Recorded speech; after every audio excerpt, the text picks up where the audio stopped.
반갑습니다. 오늘 6월의 첫 주일입니다. 지난 금요일, 토요일, 초여름의 날씨였는데 무척 더웠습니다.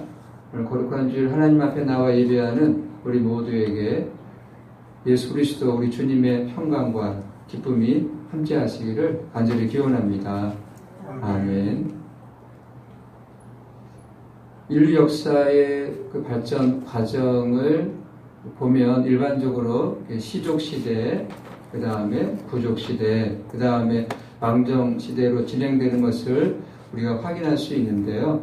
고대 이스라엘의 역사를 우리가 보면 이런 시대로 이스라엘 역사도 진행되었구나 확인할 수 있습니다. 아브라함과 이삭과 야곱, 시족시대라 할 수 있겠고, 사사시대는 이제 아마 부족시대로 우리가 이해한다면 이제 사울 왕, 다윗 왕족, 왕정시대, 그렇게 역사가 진행이 됩니다. 고대 이스라엘의 역사에서 이 부족시대와 왕정시대, 이것을 연결해주는 다리 역할을 하는 대표적인 인물이 있습니다. 이 사람은 사사이기도 하고 제사장이면서 선지자입니다. 1인 3역을 감당했는데 아주 특별한 역할이었어요. 그의 이름은 사무엘입니다. 사무엘이 본격적으로 하나님의 부르심을 받는 이야기가 이제 오늘 본문 사무엘상 3장 1절에서 10절에 나오는데요. 이야기의 시작인 1절이 이렇게 시작을 합니다. 아이 사무엘이 엘리 앞에서 여호와를 섬길 때에는 여호와의 말씀이 희귀하여 이상이 흔히 보이지 않았더라. 이 한 구절을 읽어도 우리가 그 당시에 여러 가지 상황들을 우리가 엿볼 수 있습니다. 추적할 수가 있는 거예요. 이게 압축되어 있습니다. 아이 사무엘의 출생에 관한 이야기는 1장과 2장에 나오지요. 사무엘의 어머니 한나는 오랜 세월 임신하지를 못했기 때문에 마음고생이 무척 심했습니다. 그래서 한나는 실로에 있는 하나님의 집에 올라가서 서원 기도를 드렸지요. 아이를 낳게 해주시면 그 아이를 하나님께 드리겠습니다. 서원 기도를 드렸어요. 한나는 아들을 낳았습니다. 그리고 그 이름을 내가 여호와께 그를 구하였다라는 뜻을 가지고 있는 사무엘, 사무엘의 뜻이 그렇다고 해요. 사무엘이라고 이름을 지었습니다. 낳고 이제 집에서 사무엘을 키우다가 젖을 뗄 나이가 되어서 몇 살쯤 되었을까요? 3살, 4살쯤 되었을까요? 젖을 뗄 나이가 되어서 사무엘을 실로에 있는 여호와의 집으로 데리고 갔고요. 제사장 엘리에게 사무엘을 맡겼습니다. 이때부터 어린 나이에 사무엘은 마치 절간의 동자승처럼 하나님께 제사를 드리는 여호와의 집에서 제사장 엘리와 함께 생활하게 되었습니다. 실로에서 제사를 드리는 일을 돕기도 하고, 그리고 조상들과 하나님에 대한 이야기를 이 제사장 엘리로부터 배우기도 했습니다. 이런 이야기의 진행을 따라가다 보면 지금은 제사장이 엘리의 시대이지만은 사무엘이 엘리의 후계자가 될 것이라는 사실을 우리가 예감해 볼 수도 있습니다. 그 결정적인 계기가 오늘 본문에 나옵니다. 사무엘의 스승인 엘리는 이제 나이가 들어서 늙었습니다. 2절에 따르면 엘리의 눈이 점점 어두워졌다고 합니다. 그래서 당시 그 제사 업무의 대부분을 사무엘이 맡아서 하지 않았을까, 그렇게 생각해 볼 수가 있습니다. 물론 공식적으로는 엘리의 두 아들 홈니와 비느하스가 공식적으로 제사장직으로 제사장이었지만 이 홈니와 비느하스 두 아들은요, 신앙도 그리고 인격도 도덕성도 이 제사장으로서의 자격을 갖추지 못했던 두 아들이었어요. 엘리가 자식 교육을 제대로 시키지 못했다, 성경 기자는 지적하고 있습니다. 어느 날 모든 업무가 끝나고 엘리와 사무엘은 각각 자신들의 이제 처소에 가서 잠을 청했죠. 잠이 들었습니다. 한 사람은 몸이 늙었을 뿐만 아니라 이 자식들 때문에 속이 썩어서 이 근심걱정이 이만저만이 아니었고요. 다른 한 사람은 믿음이 좋은 이 아버지와 어머니의 영향을 받고 또 이 제사장 엘리로부터 제사장 교육을 잘 받고 있는 젊은 사무엘이었습니다. 당시 사무엘의 영혼이 얼마나 풍요로웠을지 한번 생각을 해보시기 바랍니다. 성경 기자는 물론 그런 것에 대해서는 기록을 하고 있지 않습니다만은 우리가 충분히 상상해 볼 수 있습니다. 사무엘이 엘리 앞에서 여호와를 섬길 때 1절의 말씀인데 이 간단한 표현이지만 여기에 모든 것들이 다 들어 있습니다. 엘리도 사무엘도 잠자리에 들어가는데 이 잠자리에 대한 표현이 다릅니다. 엘리는 단순히 자기 처소에 누웠다 그렇게 기록을 하고 있는데 사무엘은 여호와의 전 안에 누웠다라고 기록을 하고 있어요. 3절이 많은 것을 말해주고 있습니다. 하나님의 등불은 아직 꺼지지 아니하였으며 사무엘은 하나님의 궤에 있는 여호와의 전 안에 누웠더니 사무엘의 그 잠자리에 대한 설명에서는 성물, 거룩한 물건인데 성물이 두 가지 나오고 있어요. 무엇입니까? 하나님의 등불, 그리고 다른 하나는 하나님의 궤입니다. 지금 이 사무엘 시대는 물론 예루살렘 성전이 건축되기 한참 전이었기 때문에 여호와의 전이라고 표현을 하고 있지만 여호와의 전의 그 모습이라고 하는 것이 아주 소박한 건물입니다. 어떻게 보면 천막일 수도 있는 거고 단순한 건축 재료로 지었기 때문에 소박한 건물입니다. 한 곳에 동물을 잡을 수 있는 그런 어떤 장소가 있었을 것이고 또 이 번제에 필요한 불씨를 보관하는 그런 장소도 있었을 것이고 하나님의 말씀을 기록한 양피지 창고 그런 것도 있었겠죠. 조명을 위한 등불도 소중한 성물이었습니다. 이 등불이 아직 꺼지지 않았다라는 이런 말은 아직 날이 밝지 않았다는 그런 뜻이겠죠. 특히 이 등불뿐만이 아니라 법제 여호와의 궤가 중요하죠. 그 여호와의 궤 안에는 무엇이 들어있습니까? 만나와 그리고 십계명과 아론의 지팡이가 들어있다고 알려져 있습니다. 이 법제가 핵심이죠.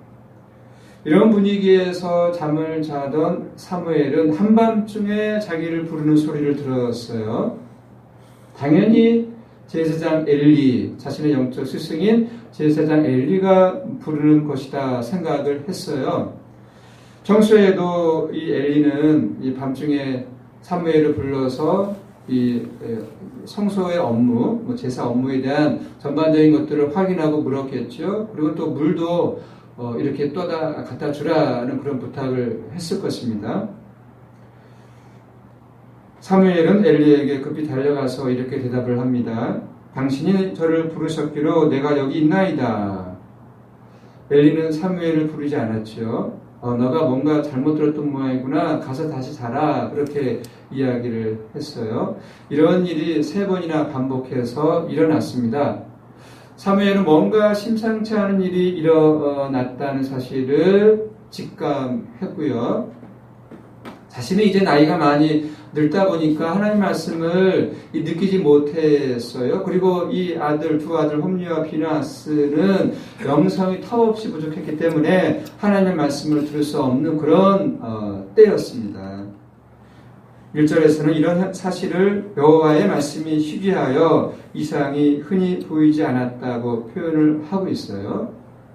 물론 엘리도 그리고 두 아들 홈리와 비나스도 이 양피지로 기록되어 있는 성경 말씀을 읽었겠지요. 읽었지만은 그 하나님의 말씀이 실제로 어떤 자신들의 삶 가운데서 삶의 능력으로 다가오지 못했습니다.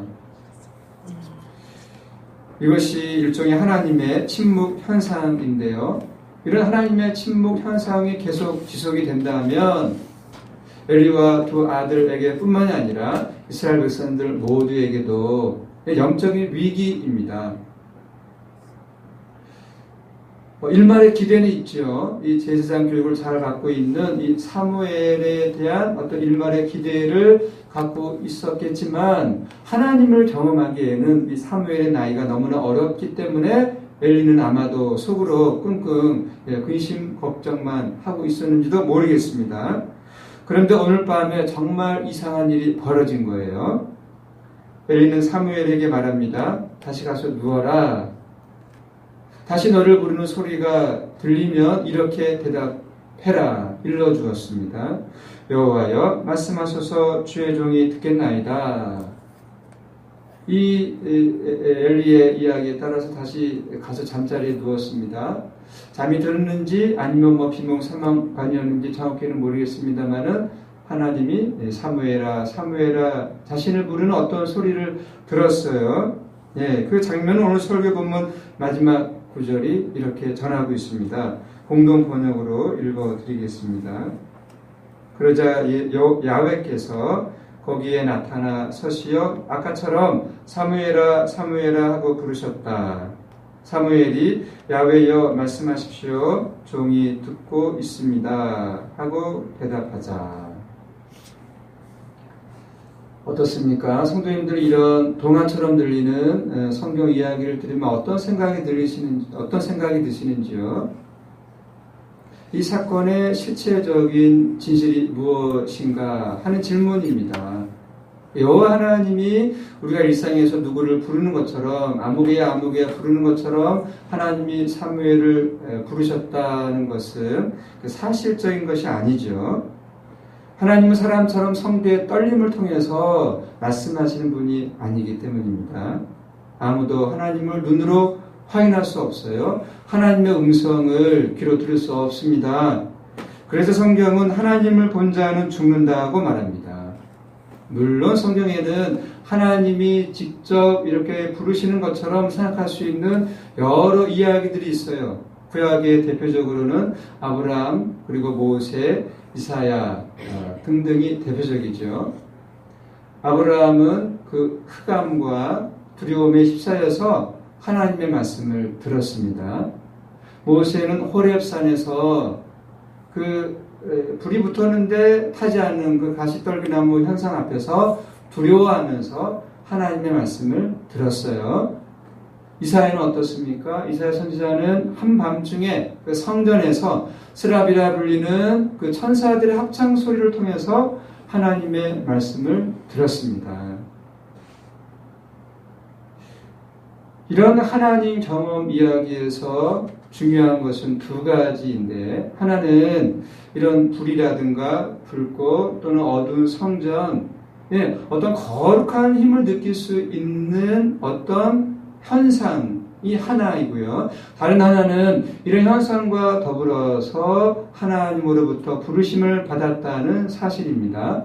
특별한 현상과 부르심이 하나님 경험에 있어서 핵심입니다.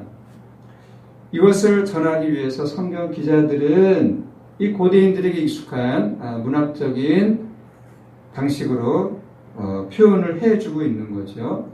다시 사무엘 이야기를 보겠습니다. 사무엘을 둘러싼 환경은 어디입니까? 여호와의 집이죠. 여호와의 전입니다. 성소입니다.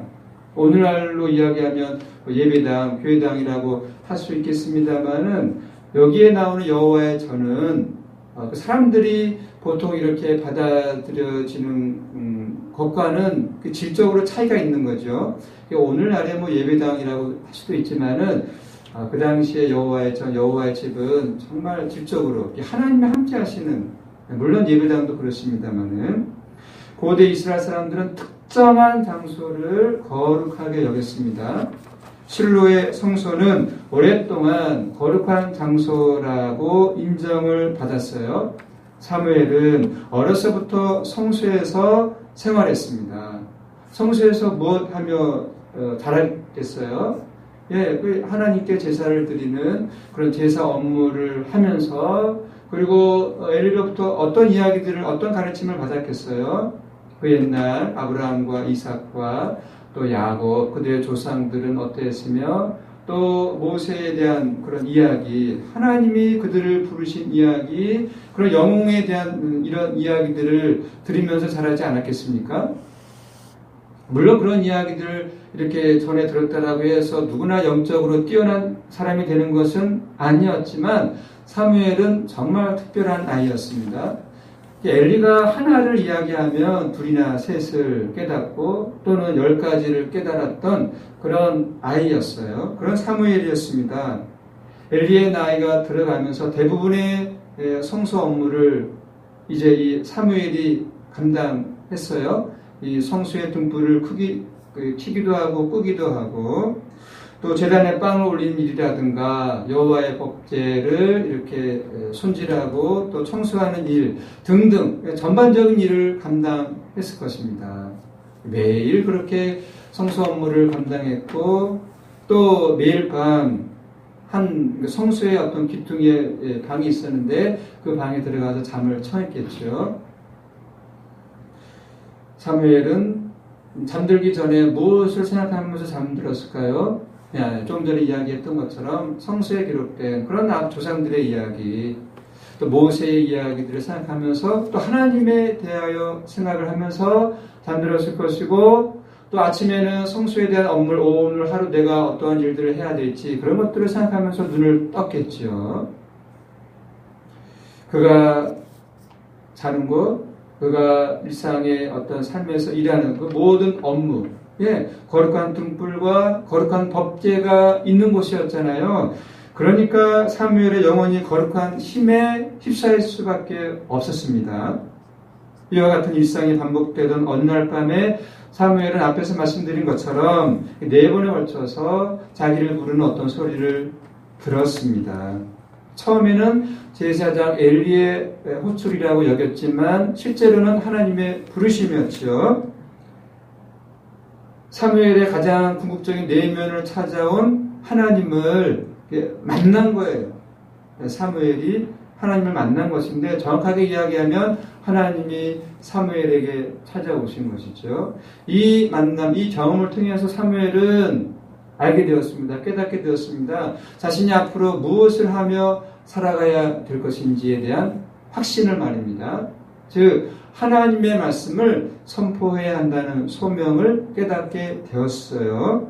이것을 가리켜서 성경 기자는 하나님이 사무엘아 사무엘아 부르셨다 이렇게 표현을 하고 있습니다. 이런 일련의 이야기를 끝난 다음에 성서 기자는 정말로 하고 싶었던 이야기를 사무엘상 3장 21절에서 이렇게 이야기하고 있습니다. 여호와께서 실로에서 다시 나타나시되 여호와께서 실로에서 여호와의 말씀으로 사무엘에게 자기를 나타내시니라. 이런 이야기, 이런 표현을 오늘 우리에게 가장 적합한 방식으로 설명을 하면 다음과 같습니다. 여기에 한 설교자가 있다고 생각을 해보세요. 이 사람은 신학을 전공했고요.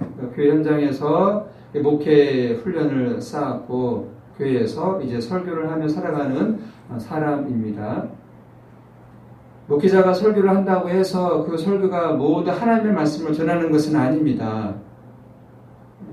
자기가 하나님의 말씀을 전하고 있는지 아닌지는 그 설교자, 그 목회자가 스스로 잘 알고 있어요. 자신의 설교 행위에서 하나님이 침묵한다는 사실을 아는 것만큼 설교자에게 가장 두려운 일은 없습니다.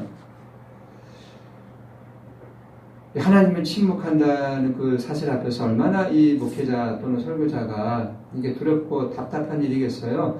그것을 이제 감추기 위해서 자기의 설교 행위에 치장을 하기도 하고 하는 거죠. 뭐 비유적으로 이야기하면 여성이나 남성이 이제 성형수술을 하는 것처럼 그런 것과 비슷한 것입니다. 그런 세월을 보내다가 어느 순간에 그가 성경에서 하나님이 자신에게 말씀하신다는 사실을 경험할 수도 있는 거예요. 마치 시인이 시가 잘 쓰여지질 않아서 절필을 했다가 시 쓰는 것을 그만두었다가 다시 언어가 자신에게 말을 거는 그런 경험을 통해서 다시 시를 쓰게 되는 경우와 비슷한 것입니다. 이런 순간이 지속되어야만 설교자는 힘을 얻을 수 있는 거예요. 어린 사무엘에게 바로 그런 순간이 처음으로 온 거예요. 하나님이 말씀으로 사무엘을 찾아왔는데 그것을 사무엘이 경험한 것입니다. 이것을 가리켜서 성경 기자는 여호와께서 실로에서 여호와의 말씀으로 사무엘에게 자기를 나타냈다 묘사하고 있습니다. 오늘 우리는 어떻게 하나님을 경험하며 살고 있는지요? 하나님이 사무엘을 부르신 것처럼 하나님이 우리를 부르고 있다는 사실을 우리는 어떻게 어디에서 경험하며 살고 있습니까? 이런 것들은 별로 중요한 것이 아니라 즉 하나님을 경험하며 살아가는 거 그렇게 중요하지 않아. 이 세상에서 그냥 정직하게 살고 성실하게 살고 또 재미있게 살면 그것으로 충분한 것이지 라고 생각하는 분들은 이 자리에 아무도 없으시겠죠. 그렇게 생각한다면 굳이 예수 믿는 사람이 될 필요는 없습니다. 현대인들은 이 기독교에서 말하는 하나님 경험, 이런 하나님 경험을 좀 가볍게 또는 아무것도 아닌 것처럼 뭐 그렇게 구질구질하게 살아. 오죽하면 그 인생에 대한 어떤 삶에 대한 자신감이 없으면 보이지도 않는 그 하나님을 찾느냐, 왜 그렇게 살아가느냐, 그런 생각들을 현대인들은 갖고 살아요. 저는 물론 그분들과 이렇게 논쟁을 벌이고 싶지도 않고 논쟁을 한다고 해서 해결될 문제도 아닙니다. 다만 제가 그분들에게 말씀드리고 싶은 것은 기독교에서 말하는 하나님 경험, 당신들이 생각하는 그런 것들은 오해다라고 말씀드리고 싶습니다. 현대인들이 예수 믿지 않는 그런 사람들이 오해하는 데에는 물론 우리 기독교인들의 책임도 없지 않아 있는데 우리 스스로도 이런 하나님 경험을 오해할 때가 종종 있습니다. 사무엘의 하나님 경험은 한밤중에 성소에서 일어났어요. 고대인들은 그럴 수밖에 없었지만 성소에 하나님이 임재하신다, 함께하신다 생각을 했기 때문에 그렇게 여길 수밖에 없었지만 꼭 하나님의 성소에만 임재하시고 함께하시는 것은 아니잖아요. 모든 순간, 모든 사건, 모든 사물은 하나님을 경험할 수 있는 통로가 될 수 있는 거예요. 하나님 경험에서 배제될 수 있는 것은 이 세상에 아무것도 없습니다. 모래 하나리 우주를 담고 있다고 하는데 모래 하나를 통해서도 어떤 사람은 도를 깨닫기도 하잖아요.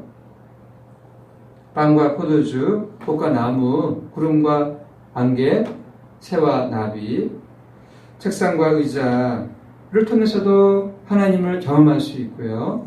아이들을 통해서, 노인들과 젊은이들을 통해서도, 그리고 병원에서, 또 결혼식장에서, 그리고 장례식장에서도 하나님을 경험할 수 있습니다. 우리가 살아가는 일상에 놓이는 모든 것들은 하나님의 부르심과 연결되어 있어요. 그 모든 것이 하나님의 창조에 의한 것이기 때문입니다. 이 예배당 안에도 얼마나 많은 사물들이 존재하고 있습니까? 이런 사물들과 소통을 하면서 저는 내가 정말 살아있구나 그것을 확인하기도 하는데요. 연필 한 자루 또 이런 책상 하나, 의자 하나를 통해서 생명을 경험한다면 그것이 곧 하나님 경험에 속하는 것입니다. 모든 존재하는 모든 것들이 가장 궁극적인 하나님의 능력이기 때문에 이런 어떤 사물을 통해서도 하나님을 경험한다면 그것이 하나님의 부르심이다라고 이야기할 수도 있는 거예요. 물론 이런 경험들은 예수 믿는 사람들만 경험하는 것이 아니라 예수 믿지 않는 교회 밖의 사람들도 다 경험할 수 있는 거예요. 저는 그런 분들에게 당신들의 경험이 바로 하나님의 부르심이다. 그렇게 말씀드리고 싶습니다. 사무엘이 일상에서 어느 순간에 하나님의 음성을 들은 것처럼 우리의 일상에서도 하나님의 그런 음성, 하나님의 부르심, 그런 일이 일어날 수 있습니다. 일상에서 하나님의 부르심을 경험할 수 있으며 그런 경험이 가능하도록 우리의 영혼이 일상을 향해서 예민하게 열려 있어야 된다는 이런 대목까지는 우리가 세상 사람들과 같은 길을 걸어갈 수 있는 거예요. 믿는 사람들이나 믿지 않는 사람들이나 이런 경험은 우리가 할 수 있는데 우리 기독교인들은 이런 경험에만 머물러 있지를 않습니다. 예수 그리스도로부터 오는 생명의 빛을 바라보지 않을 수 없습니다. 예수 그리스도는 그 모든 하나님 경험, 즉 생명 충만 경험의 실질적인 토대이기 때문에 그렇습니다. 왜 예수 그리스도가 하나님 경험에 있어서 가장 본질적이냐를 오늘 우리가 함께 읽은 복음서의 말씀에서 확인해 보도록 하겠습니다. 마가복음 2장 23절로 3장 6절에는 안식일에 관련된 두 가지 일화가 나오고 있어요. 하나는 예수님과 예수님의 제자들이 밀밭 사이를 지나가고 있었는데 예수님의 제자들이 밀 이삭을 잘라서 먹었어요. 그때 바리새인들이 이 일을 가지고 비난하는 거죠. 너희들 안식일 규정을 어겼다 비난했습니다. 다른 하나는 예수님이 안식일에 손 마른 장애인이었죠. 그 사람을 고쳐주셨는데 이 일을 가지고 이 또 바리새인들이 시비를 걸었을 뿐만 아니라 예수를 제거할 음모를 꾸미기 시작했다고 보도해주고 있습니다. 무슨 이야기입니까?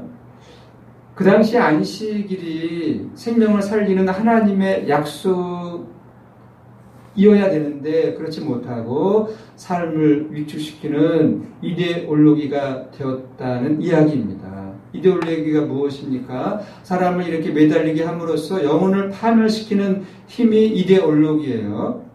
사람들은 종교적으로나 또 인격적으로 착하게 살고 도덕적으로 살고 싶지만 그렇게 노력을 하기도 하지만 자이든 타이든 여러 가지 이데올로기에 묶일 수밖에 없습니다. 성경은 그것을 죄라고 이야기해요. 십자가와 부활이 이루는 전체 운명을 통해서 예수 그리스도는 죄와 죽음으로부터 우리를 해방시키셨습니다. 이런 점에서 사무엘의 부분적인 하나님 경험이 예수 그리스도에게서 완성되었다. 우리는 믿습니다. 하나님은 예수 그리스도를 통해서 우리를 순간순간 부르시고 계십니다. 바라기는 그 하나님의 부르심에 순간순간 반응하면서 그 하나님의 부르심을 먼저 경험해야 되겠죠. 예수 그리스도를 통한 그리고 성령 안에서 우리를 날마다 순간마다 부르시는 이게 하나님 경험인데 그것을 경험하시고 또 그 부르심 앞에서 올바르게 반응하면서 응답하면서 살아가시기를 진심으로 바랍니다. 아멘. 기도하겠습니다. 하나님, 오늘 저희들 어린 사무엘이 하나님의 부르심을 경험하는 이야기를 전해 들었습니다. 오래전 사무엘을 부르셨던 그 하나님은 오늘 우리도 부르고 계십니다. 하나님은 예수 그리스도를 통해 성령 안에서 우리를 부르고 계십니다. 하나님의 말씀을 들을 수 있는 귀와 하나님을 볼 수 있는 눈을 우리에게 허락하여 주시옵소서. 그 중심에 우리와 함께 하시는 예수 그리스도가 계시오니 예수 그리스도를 통한 하나님 경험에 집중해서 살아갈 수 있도록 인도하여 주시옵소서. 예수 그리스도 이름으로 기도드립니다. 아멘.